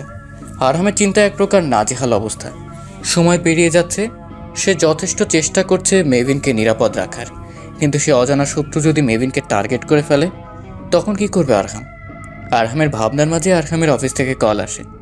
আরহাম জানতে পারে মেহবিন যেই শপিং মলে গিয়েছে সেখানে মেহবিনের উপর অ্যাটাক হতে পারে। আরহাম দ্রুত মায়ের নাম্বারে টেক্সট পাঠিয়ে ফোর্স রেডি করতে পারে। নিজেও এক প্রকার তাড়াহুড়ো করে বেরিয়ে যায় তার প্রেয়সীর বিপদ। অপরদিকে অব্র এবং অব্রুর মায়ের সাথে শপিং মলে নিজেদের বিয়ে শপিংয়ে এসেছে মেহবিন। অব্র নানান ছুতোয় মেহবিনের ঘনিষ্ঠ হতে চাইছে, কিন্তু বারবার মেহবিন তাকে অবহেলা করছে। অব্রের মা লেহেঙ্গা দেখতে সামনের স্টোরে যান। সেই সুযোগে অব্র মেহবিনকে এক প্রকার টেনে নিয়ে সাইডে নিয়ে যায়। মেহবিনের হাত ধরে বিরক্তি গলায় বলে, কি করছো মেহবিন? তুমি এমন বিহেভ করছো যেন আমি অপরিচিত কেউ। কয়েকদিন পর আমাদের বিয়ে, আমরা একজন আরেকজনকে ভালোবাসি, অথচ তুমি আমার সাথে আনকমফোর্টেবল ফিল করছো। মেহবিন নিজের হাত ছাড়াতে ছাড়াতে ক্ষিপ্ত গলায় বলে, অব্র ভাই ভুলে যাবেন না, আমাদের বিয়ে এখনো হয়নি। আমার হাত ছাড়ুন বলছি। না, আমি ছাড়বো না। তুমি তো আগে এমন ছিলে না মেহবিন, এখন এমন করছো কেন? আমার দিকে তাকাও মেহু, তুমি তো আমাকে ভালোবাসো তাই না? অব্র মেহবিনের গালে হাত রেখে বলতে থাকে কথাগুলো বারবার। মেহবিন কিছুটা অনুনয় সুরেই বলে, আমার ভালো লাগছে না অব্র ভাই, আমাকে ছাড়ুন আপনি। উফ, খুব খারাপ লাগছে বুঝি। আরহাম ধরলে তো তখন ঠিকই ভালো লাগবে, আমি স্পর্শ করলেই বুঝি তখন খারাপ লাগে। অব্রের নোংরা কথা শুনে নিজেকে জোর করে ছাড়িয়ে অব্রের দিকে আঙুল তাক করে মেহবিন উঁচু গলায় বলে, নিজের সাথে আরহাম সাহেবের তুলনা করবেন না, তিনি আমার হাজবেন্ড। কথাটি বলে মেহবিন চলে যেতে নিলে পেছন থেকে অব্র ফের মেহবিনের হাত ধরে চেঁচিয়ে বলে, হাজব্যান্ড মাই ফুট, সে তো ঠিকই নিজের দ্বিতীয় বউকে নিয়ে সুখে আছে, আর তুমি এখনো তাকে নিজের হাজব্যান্ড ভাবছো। How fool you are Mehbin. তখনই সেখানে আবির্ভাব ঘটে। আরহামের সামনে অন্য ছেলে তার স্ত্রীকে স্পর্শ করছে জোর করে, তা দেখে নিজের নিয়ন্ত্রণ একেবারে হারিয়ে ফেলেছে। সে অব্রের থেকে মেহবিনকে ছাড়িয়ে নেয়। আরহামকে দেখে এক মুহূর্তের জন্য তৃপ্তির হাসি দেয় মেহবিন। ভরসা পায় সে, যেন আরহামকে এখন তার সব থেকে প্রয়োজন বেশি ছিল। আরহাম অব্রের শার্টের কলার ধরে অব্রের নাক বরাবর ঘুষি দেয়। সঙ্গে সঙ্গে অব্র ছিটকে মাটিতে পড়ে যায়। আরহাম উগ্র মেজাজে হুঙ্কার ছেড়ে বলে, how dare you, you bloody! আমার ওয়াইফকে তার পারমিশন ছাড়া টাচ করার অনেক সহ্য করেছি অভ্র তোর নাটক, নাও এনাফ ইজ এনাফ। বলেই আরহাম ফের অব্রকে মারতে গেলে অব্র আরহামকে আঘাত করে বলে, কিসের বউ তোর? নিচে দ্বিতীয় বউ নিয়ে মেহবিনের সামনে সংসার করছিস? তোর বেলায় কিছু না, তখন কি আমরা কেউ তোর ব্যাপারে হস্তক্ষেপ করেছি? তাহলে তুই কেন আমার এবং আমার হবু বউয়ের ব্যাপারে বারবার ঢুকছিস? আরহাম কথাটি শুনে অব্রের শার্টের কলার ঝাঁকিয়ে বলে, কতবার বলবো তোকে, মেহু এখন আমার স্ত্রী। কিছুক্ষণের মাঝে বিষয়টি হাতাহাতির পর্যায়ে চলে যায়। উৎসুক জনতার ভিড় জমিয়ে দুই ভাইয়ের মারামারি বেশ উৎসাহের সাথে ভিড় জমিয়ে দেখছে, যেন তারা বেশ মজা পাচ্ছে। আরহামের সাথে অব্র একদমই পেরে উঠছে না। বিশাল দেহী শারীরিক গঠনে বেশ কিছুটা এগিয়ে আরহাম, তাছাড়া সে একজন ট্রেনিংপ্রাপ্ত স্পাই অফিসার। তার সাথে মারামারিতে পেরে ওঠা সাধারণ মানুষের জন্য বেশ কঠিন ব্যাপার। মেহবিন আরহামের রাগে ভয় শিউরে উঠছে। আরহামের এমন ভয়ঙ্কর রাগের সাথে কখনো পরিচিত হয়নি মেহবিন। তবু মেহবিন ক্ষীণ সাহস জুগিয়ে আরহামের সামনে গিয়ে আরহামকে টেনে ধরে বলল, থামুন আরহাম সাহেব, কি করছেন কি? স্টুপিড মেয়ে, আমার সামনে থেকে এক্ষুনি সরে যাও, না হলে তোমাকেও কিন্তু। না হলে আমাকেও কি? আমাকেও মারবেন বুঝি? মারুন তবু এইভাবে শপিং মলে দুই ভাই মারামারি করে লোক হাসাবেন না প্লিজ। মেহবিনের কথা শুনে নিজের হাত গুটিয়ে নেয় আরহাম। তবুও তীব্র ক্ষোভ নিয়ে রাগে ফুঁসতে ফুঁসতে অব্রের দিকে ভয়ঙ্কর দৃষ্টিতে তাকিয়ে থাকে। অব্রের মা এসে নিজের ছেলের রক্তাক্ত অবস্থায় দেখে সঙ্গে সঙ্গে ছেলেকে তুলে দাঁড় করান তিনি। আতঙ্কিত গলায় শুধায়, অব্র বাবা, তোর এই অবস্থা হলো কি করে? তিনি কথাটি বলে আরহামের দিকে নজর দেন। তার বুঝতে বাকি থাকে না ঘটনাটি আসলে কি ঘটেছে। তিনি আরহামের দিকে তেড়ে গিয়ে প্রশ্ন করলেন, আরহাম তুই কেন মেরেছিস এইভাবে আমার ছেলেকে? আরহাম সঙ্গে সম্ভব জবাব দিলে বলে, তা তোমার সুপুত্রকে জিজ্ঞাসা করো কাকি। আমি লাস্টবারের মতো ওয়ার্ন করে দিলাম, আমার ওয়াইফের সাথে কোনো রকম অভদ্রতা আমি সহ্য করব না। আজকে তো মেরেছি, নেক্সট টাইম একেবারে। আরহাম কিছু বলার পূর্বে মায়েরা সেখানে উপস্থিত হয়ে আরহামের হাত ধরে আড়ালে নিয়ে যায়। আরহাম আড়ালে এসে মায়েরার হাত ছাড়িয়ে নেয়। তার মস্তিষ্কে ভয়ঙ্কর রাগ চেপে বসেছে।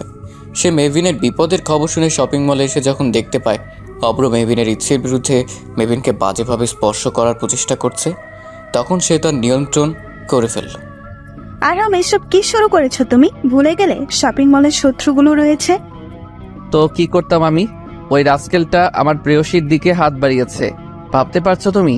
আমার ভালোবাসার দিকে, অথচ আমি চুপচাপ দাঁড়িয়ে থাকতাম। কথাটি বলে জোরে জোরে নিঃশ্বাস ফেলে। দেয়ালে সজোরে আঘাত করে আরহাম। নিস্তব্ধ পরিবেশ, অশান্ত পরিবেশ মুহূর্তের মধ্যে যেন পিন পিন নীরবতায় পরিপূর্ণ হয়ে গেল। মায়েরা জানে আরহাম মেহবিনকে ভালোবাসে, তবুও তার মন সায় দিতে চায় না। বারংবার শুধু যেন আওড়ায়, আরহাম, আমাকে ভালোবাসলে কি খুব অন্যায় হয়েছে? তো দেখো আমি তোমাকে কতটা ভালোবাসি, অথচ তুমি বুঝতেও চাও না। কিন্তু আফসোস, চাইলেও সে কথাগুলো মায়েরা বলতে পারবে না। কথাগুলো রয়ে যাবে মায়েরার মনের গহীনে আজীবন। মেহবিন অব্রের দিকে হাত বাড়িয়ে তাকে উঠতে সাহায্য করলো। অব্রের মা মেহবিনের দিকে তাকিয়ে বললেন, তোমাকেও বলি বাপু, তোমার হবু স্বামীকে তোমার সামনে মেরেই যাচ্ছে, অথচ তুমি চুপ ছিলে। অব্র মাটি থেকে উঠতে উঠতে তার মায়ের কথাকে দ্বিরুক্তি জানিয়ে বলে, আহ মা, তুমি মেহবিনকে কিছু বলো না। কথাটি বলে অব্র মেহবিনের দিকে তাকিয়ে আলতো হেসে জবাব দিল, তুমি বাড়ি যাবে তো? চলো তোমাকে পৌঁছে দেই। অব্রের মা ছেলের দিকে অবাক হয়ে তাকিয়ে রইলেন। তার ছেলেটা এতটা শান্ত কি করে? মেহবিন কিছুটা ইতস্তত হয়ে বলল, আপনার তো নাক বেয়ে রক্ত গড়িয়ে পড়ছে, আপনি হসপিটালে চলুন। অব্র তার নাকে হাত দিয়ে আলতো হেসে জবাব দেয়, ও কিছু না, আগে চলো তোমাকে পৌঁছে দেই। কিন্তু তোর তো অবস্থা খারাপ অব্র, আগে হসপিটালে যাই। মায়ের কথা শুনে অব্র কিছুটা নিম্ন গলায় মেহবিনের দিকে তাকিয়ে শুধায়, আরহাম আবারও চলে আসতে পারে, আমাদের একসাথে দেখে আবারও প্রবলেম ক্রিয়েট করতে পারে। তার থেকে বরং মেহবিন তুমি বাসায় চলে যাও, আমি আমার ড্রাইভারকে তোমার সাথে পাঠিয়ে দিচ্ছি। আমি মায়ের সাথে হসপিটালে যাচ্ছি। ঠিক আছে, কিন্তু আমি একাই যেতে পারবো, আপনি নিশ্চিন্তে যান। শিওর? বলছে আমাকে কল করে জানিও। মেহবিন মাথা নাড়িয়ে সায় জানিয়ে দ্রুত স্থান ত্যাগ করেন। মেহবিন চলে যেতেই অব্র কাউকে ফোন করে বলে, পেপারস রেডি করুন যত তাড়াতাড়ি সম্ভব, যেন সব কিছু হয়ে যায়। আমি কিছু শুনতে চাই না। কথাটি বলে অব্র ফোনটা কট করে কেটে দিল। অব্রের মা ছেলের দিকে প্রশ্ন করলেন, কাকে ফোন করেছিলি? উকিলকে। মেহবিন এবং আরহামের ডিভোর্স পেপার যত তাড়াতাড়ি সম্ভব তৈরি হয়ে যাবে। 3 মাসের আগেই আমি মেহবিনকে বিয়ে করব। কি বলছিস কি? মা, তুমি যত তাড়াতাড়ি সম্ভব বিয়ের আয়োজন শুরু করে দাও। কথাটি বলে নিজের ঠোঁটের কোণে লেগে থাকা রক্তটুকু মুছে ফেলে অভ্র বাঁকা হাসে। আজকে তাকে সকলের সামনে অপদস্থ করে আরহাম যেন তার জেদকে 3 গুণ বাড়িয়ে দিয়েছে। এখন যে কোনো মূল্যে সে মেহবিনকে আরহামের থেকে কেড়ে নিবে। অভ্র বিড়িয়ে বলে, Arham Hasan Talukdar, get ready for the twist. এইবার কিন্তু আমি হারব না। পিনপিন নীরবতা ভেঙে মায়েরা চট করে আরহামকে ঝাঁকিয়ে বলে, আরহাম, তুমি কি একটা কথা ভেবেছ? ক্রিমিনালরা মেহবিনের ক্ষতি করার জন্যে শপিং মলে রয়েছে, অ্যান্ড তুমি আজকে যা কাণ্ড করলে আমি ড্যাম শিওর ওরা এখন সবটা বুঝে গিয়েছে। ওরা কিন্তু মেহবিনের ক্ষতি করে ফেলতে পারে যে কোনো সময়ে।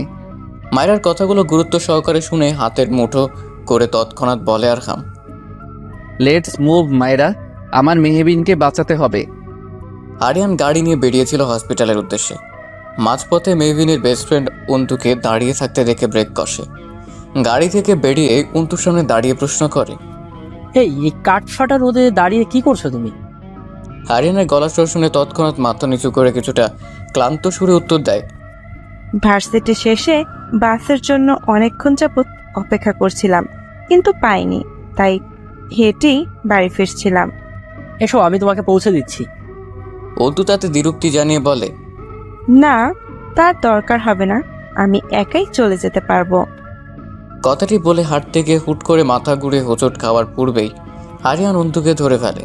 আরিয়ান শাসনের সুরে বলে, বেশি কথা বলবে না। তোমার অবস্থা ভালো না, গরমে ঘেমে বোধহয় প্রেশারটা লো হয়ে গিয়েছে। এই অবস্থায় একা মোটেও তোমার জন্য ঠিক নয়। অন্তু কিছুটা ইতস্তত হয়ে নিজেকে আরিয়ানের থেকে সরে গম্ভীর কণ্ঠে জবাব দিল, আমাকে নিয়ে আপনার এত না ভাবলেও চলবে। উফ, আমি তোমাকে স্পেশালি এত ইম্পর্টেন্স দিচ্ছি না, জাস্ট একজন ডক্টর হয়ে নিজের ডিউটিটা ফুলফিল করছি, বুঝলে ম্যাডাম? কথাটি বলে চোখ টিপ মেরে নিজের সানগ্লাস পরে নিল আরিয়ান। অন্তু ক্ষীণ হাসলো। তো যাওয়া যাক। আরিয়ানের প্রশ্নে প্রত্যুত্তরে সায় জানিয়ে আরিয়ানের গাড়িতে উঠে পড়ল অন্তু। আরিয়ান গাড়িটা ঘুরিয়ে নিল। হয়তো দুজনের মধ্যেই সূক্ষ্ম এক অনুভূতি মনের গহিনী নাড়া দিচ্ছে। আরহাম আজকে যা করেছে তাতে আরহামকে যথেষ্ট অস্বাভাবিক ঠেকছে মেভিনের কাছে। নিজে বিয়ে করে দিনের পর দিন সুখে কাটাবে, অথচ মেভিনকে অব্রের পাশে সহ্য করতে পারবে না, এ কেমন কথা? কিন্তু আরহাম যখন তাকে সকলের সামনে মেভিনকে নিজের স্ত্রী সম্বোধন করে প্রতিবাদ করেছিল, তখন এক মুহূর্তের জন্যে এক ভালো লাগার শীতল হাওয়া বয়েছিল মেভিনের অন্তর জুড়ে। মেভিনের ভাবনার মাঝে সে বিকট এক আওয়াজ শুনে কানে হাত রেখে মাটিতে বসে পড়ে। এই আওয়াজ সে আরহামের বাড়িতেও শুনেছিল, গুলির ভয়ঙ্কর এক আওয়াজ। পরক্ষণেই দ্বিতীয়বার সে একই আওয়াজ হয়, দূর থেকে ধেয়ে আসে রিভলভার থেকে ছোড়া গুলি। আমি আপনাকে ডিভোর্স দিতে চাই আরহাম সাহেব। 3 মাস তো হয়েই গেল, আশা করি এখন আপনি আমাকে আটকাবেন না। হসপিটালে বেডে শুয়ে থাকা মেভিনের মুখে ডিভোর্স নামক তীব্র শব্দ শুনে আরহাম কিছুক্ষণের জন্য স্তব্ধ হয়ে গেল। তার মনে পড়ে গেল সকালে ঘটে যাওয়া ঘটনার কথা। মেভিনের দিকে গুলি ছুড়তেই আরহাম দ্রুত এসে মেভিনকে নিজের বুকের সাথে মিশিয়ে পাশে সরিয়ে আনে। ফলে গুলি গাছ ভেদ করে থেকে যায়। মায়ের এবং অন্যান্য পুলিশেরা সেই দুর্বৃত্তদের পিছে ধাওয়া করলেও তারা দ্রুত গাড়ি নিয়ে পালিয়ে যায়। মায়েরাও পাছে গিয়ে দূর থেকে সেই দুর্বৃত্তদের গাড়ির উদ্দেশ্যে গুলি ছোড়ে। মেভিনের গুলি মারামারি কিছুই সহ্য হচ্ছিল না। সে ফের অজ্ঞান হয়ে আরহামের বুকে লুটিয়ে পড়ে। আরহাম মেভিন অজ্ঞান হয়েছে শুনে হাঁক ছেড়ে অন্য অফিসারকে গাড়ি বের করতে বলে। মেভিন 5 কোলে তুলে নিয়ে আরহাম গাড়ি নিয়ে রওনা হয় হসপিটালের উদ্দেশ্যে এবং বারংবার অস্থির হয়ে বিড়বিড়ে আওড়াতে থাকে, তোমার কিচ্ছু হবে না প্রেয়সী, তোমার আরহাম সাহেব থাকতে তোমার কিচ্ছু হবে না। পথে যেতে যেতে আরহাম আরিয়ানকে দ্রুত হসপিটালে চলে আসতে বলে। দুর্বৃত্তদের ধরতে না পেরে মায়েরাও অন্য গাড়ি নিয়ে হসপিটালের উদ্দেশ্যে রওনা দেয়। আরিয়ান দ্রুত পায়ে হেঁটে হসপিটালে প্রবেশ করে। আরিয়ানের সাথে অন্তু হসপিটালে আসে। নিজের প্রাণের প্রিয় বেস্ট ফ্রেন্ডের এমন অবস্থা সম্পর্কে অবগত হয়ে নিজেকে দমিয়ে রাখতে পারেনি সে। অসুস্থ শরীর নিয়ে ছুটে চলে এসেছে। যদিও আরন বেশ কয়েকবার মানা করেছিল, কিন্তু সে নাকচ করে দেয় আরিয়ানের আদেশ। আরিয়ানের সাথে অন্তুকে দেখে কিছুটা ভ্রু কুচকে তাকায় মায়েরা। আরিয়ান দেখতে পায় কেমন চোখ মুখ শক্ত করে নিজের চুল খামচে ধরে মেভিনের কেবিনের সামনে দাঁড়িয়ে আছে আরহাম। চুল তার উস্কো খুস্কো, মুখশ্রীতে অজস্র অসহায়ত্বের ছাপ ধরা দিচ্ছে। মেহবিনের এই অবস্থার জন্য নিজেকেই বারংবার দায়ী করছে সে এতটাই ব্যর্থ প্রেমিক যে নিজের ভালোবাসার মানুষকে বারবার বিপদের মুখে ঠেলে দিচ্ছে। আরিয়ান আরহামের কাঁধে হাত রেখে দ্রুত কেবিনের দিকে চলে গেল গড়গড় পায়ে। সময় পেরিয়ে গেল বেশ 2 ঘন্টার মতো। কিছুক্ষণের মধ্যে আরিয়ান বেরিয়ে গেল। আরহামকে ব্যস্ত হতে দেখে চোখের ইশারায় সব আছে ইঙ্গিত দিয়ে শান্ত করলো আরিয়ান। অন্তু সর্বপ্রথম ছুটে এসে প্রশ্ন ওড়ায়, আমার মেহ সে কেমন আছে আরিয়ান ভাইয়া? আমি তো চিন্তায় একেবারে অসুস্থ হয়ে যাচ্ছি। আরিয়ান আলতো হাসলো। সত্যি অন্তু মেয়েটা যথেষ্ট ভালো, বেশ ভালোবাসে নিজের বেস্ট ফ্রেন্ডকে। আরিয়ান তাকে আশ্বাস দিয়ে জানালো, don't be panic, everything is okay now. আসলে এইসব মারামারি থেকে মেহুর ছোটবেলা থেকেই একটা ফোবিয়া কাজ করে, তাই সে বারংবার অজ্ঞান হয়ে পড়ছে। আর তুমি এত টেনশনও নিও না, হ্যাঁ, রিল্যাক্স হও, তাহলে তুমিও তো আবার অসুস্থ হয়ে পড়বে। আরিয়ানের কথা শুনে কিছুটা নিশ্চিন্ত হলো অন্তু। আরিয়ান অতঃপর আরহামের কাছে কাঁধে হাত রেখে বলল, ভাইয়া তুই ভেতরে যাবি? ভেতরে গিয়ে দেখবি মাহুকে? চাইলে এখন গিয়ে দেখা করতে পারিস তুই। আরহাম যেন এতক্ষণ যাবত এই অনুমতির অপেক্ষাতেই ছিল। আরহাম দ্রুত পায়ে দরজা ঠেলে কেবিনে প্রবেশ করে। ঘুমন্ত অবস্থায় তার মায়াবী প্রেয়সীকে দেখে বুকে হাত রাখল সে। ফ্যাকাশে ঘুমন্ত মুখশ্রীতে হুট করে জানালার কাঁচ ভেদ করে আসা এক ফালি সূর্যের রশ্মি দিয়ে আলোকিত করে গেল। কি অপূর্ব সিদ্ধ সৌন্দর্য! আরহাম এক মুহূর্তের জন্যে তার প্রেয়সী সেই সৌন্দর্যে মোহিত হয়ে ললাটে ভালোবাসার গভীর স্পর্শ এঁকে দিল।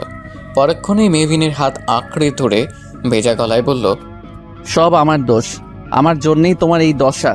আমি তোমার যোগ্য নই মেহু। আমার ভালোবাসা তোমাকে শুধু পুড়িয়ে ছারখার করবে, কিন্তু আমি তো আমার ভালোবাসা দিয়ে তোমাকে শোকের সাগরে ভাসাতে চেয়েছিলাম। তবে আজ কেন সব উল্টে গেল বলতে পারো প্রেয়সী? আরহামের কথা বাইরে থেকে শুনছিল মায়রা এবং আরিয়ান। মায়রা অবশেষে না পেরে ভিতরে প্রবেশ করে বলল, নিজেকে দোষ দিও না আরহাম, আমরা সবাই জানি তুমি কতটা ভালোবাসো মেহফিনকে। আর আজকে যা হয়েছে তাতে তোমার সত্যিই হাত নেই। সত্যিই তো, কে বা নিজের ভালোবাসার মানুষের অসম্মান বসে বসে দেখবে? তুমি নিজের জায়গায় একদম ঠিক আছো। আরিয়ান ও মায়রার সঙ্গে তাল মিলিয়ে সায় দিয়ে বলল, একদম ঠিক ভাই, আমরা জানি তুই মেহুকে কতটা ভালোবাসিস। মেহুকে তোর শত্রুদের নজরে পড়তে দিবি না বলে গোপনে নিজেদের সিক্রেট মিশন চালিয়ে যাবি বলে মায়রার সাথে মিথ্যে বিয়ের নাটকও করলি। এতটা কে ভালোবাসবে বল? আরহাম নিরত্তর। অন্তু কেবিনের বাইরেই দাঁড়িয়ে সব শুনছিল। সেও প্রবেশ করে কেবিনে। আরহামের নেত্রকোনা বেয়ে এক ফোঁটা জল গিয়ে মেহবিনের হাতের পিঠে পড়ল। তৎক্ষণাৎ আলতোভাবে নিজের আঁখি জোড়া মেলে তাকালো মেহবিন।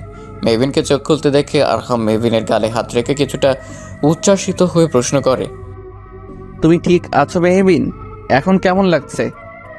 মেহবিন কি মনে করে যেন আরহামের হাত থেকে নিজের হাত ছাড়িয়ে নিল।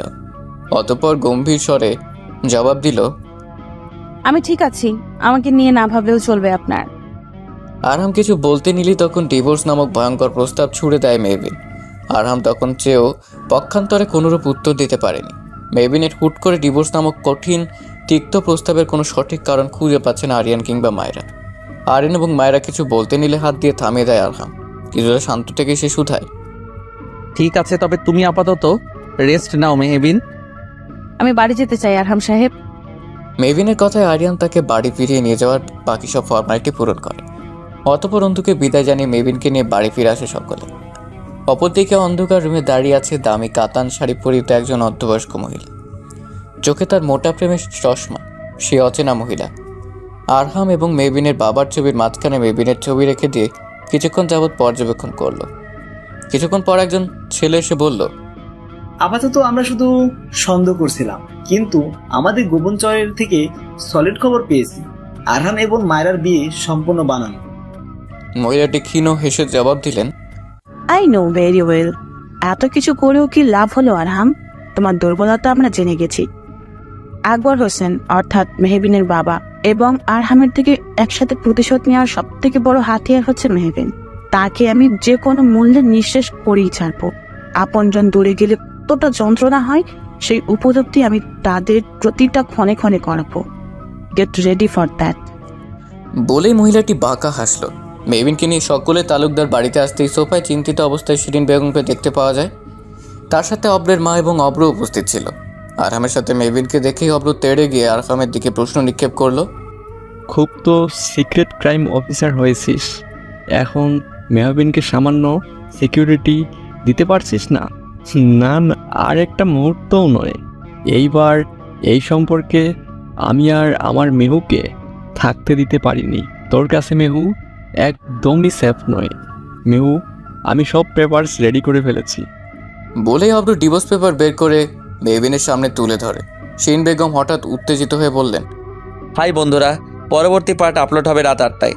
আর যারা এখনও আমাদের প্রেমের তাজমহল চ্যানেলটি সাবস্ক্রাইব করেননি তারা অবশ্যই সাবস্ক্রাইব করে থাকুন।